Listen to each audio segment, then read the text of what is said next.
लगता है लगातार 5 साल में जो केंद्र की सरकार द्वारा स्मार्ट सिटी के लिए जो पैसा भेजा था, उसको राजस्थान सरकार जो नोडल एजेंसी थी और जो यहाँ पर स्मार्ट सिटी में एडीए और नगर निगम का हिस्सा मिलकर के राज्य सरकार को उस काम को अजमेर के ब्यूटिफिकेशन के लिए काम में लेना चाहिए था। अजमेर के नल नाली की समस्या के समाधान के लिए, यहाँ के सीवरेज की समस्या के लिए, 24/7 24 घंटे में पानी देने के लिए, बिजली की आबाद आपूर्ति के लिए और अजमेर के ब्यूटिफिकेशन में काम में लेना था। उस पैसे का दुरुपयोग हुआ और राज्य सरकार के निर्देश पर यहाँ के अधिकारियों ने तानाशाही पूर्वक उस पैसे को बिल्डिंगें बनाने में और अवैध निर्माण में और मतलब आना सागर के व्याप को छोटा करने, उसमें वेटलैंड में पाथवे बनाने, फूड कोर्ट बनाने और 7 वंडर बनाने में काम मिल गया। और ये 8वां आश्चर्य नहीं, गन मिल जाएगी। देखिए इस प्रकार से गुलाल आएगा, देख वाली गन आपको हमारे पास में मिल जाएगी। इसके अंदर 3 कलर निकलेंगे, एक साथ 3 कलर एक बार आपको चलाना है, 3 कलर निकलेंगे हमारे पास अलग। इस प्रकार से स्प्रे वाला आपको आइटम मिल जाएगा हमारे पास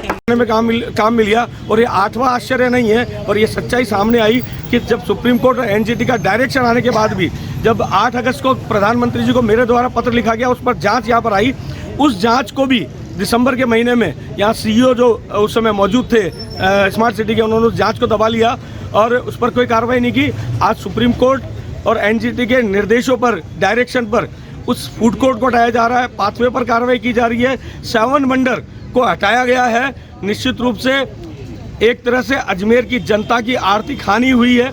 जो करोड़ों रुपया इसमें लगा, वो पैसा अगर ठीक ढंग से लगता तो अजमेर का ब्यूटिफिकेशन होता, अजमेर एक स्मार्ट सिटी के रूप में नजर आता।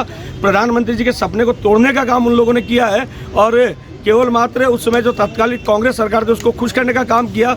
यहाँ के स्थानीय जनप्रतिनिधियों की उपेक्षा करके, उनकी बातों को, उनके आग्रह को, उनके निवेदन को, उनकी आपत्ति को दरकिनार करके जो निर्माण किए वो आज टूटते हुए नजर आ रहे हैं। निश्चित रूप से उन अधिकारियों के खिलाफ जिन्होंने दूरदर्शिता पूर्वक, तानाशाही पूर्वक जनप्रतिनिधियों की उपेक्षा करके इस प्रकार के निर्माण किए जो कि न्यायालय के आदेशों के विपरीत थे, उनको तोड़ने का काम आज हो रहा। तो ये आर्थिक जो हानि हुई है अजमेर की, उसकी पूर्ति उन अधिकारियों से की जाए और ऐसे अधिकारियों पे दंडात्मक कार्रवाई की जाए, जिससे कि आगे किसी भी समय इस प्रकार की वो कार्रवाई करने से बचे और जो स्मार्ट सिटी का पैसा है या इस जो प्रधानमंत्री जी जिस उद्देश्य से उस पैसे को भेज रहे हैं, उसका ठीक ढंग से उपयोग होगा। 4 धाम यात्रा बद्रीनाथ, केदारनाथ, यमुनोत्री, गंगोत्री के लिए आरके यात्रा कंपनी की ओर से टूर पैकेज। 13 दिन की यात्रा, 2 मई को प्रस्थान। ब्रेकफास्ट, डिनर और होटल में रहने की सुविधा के साथ ही दर्शन कीजिए खोड़ा गणेश जी, हरिद्वार, गुप्त काशी, गौरीकुंड,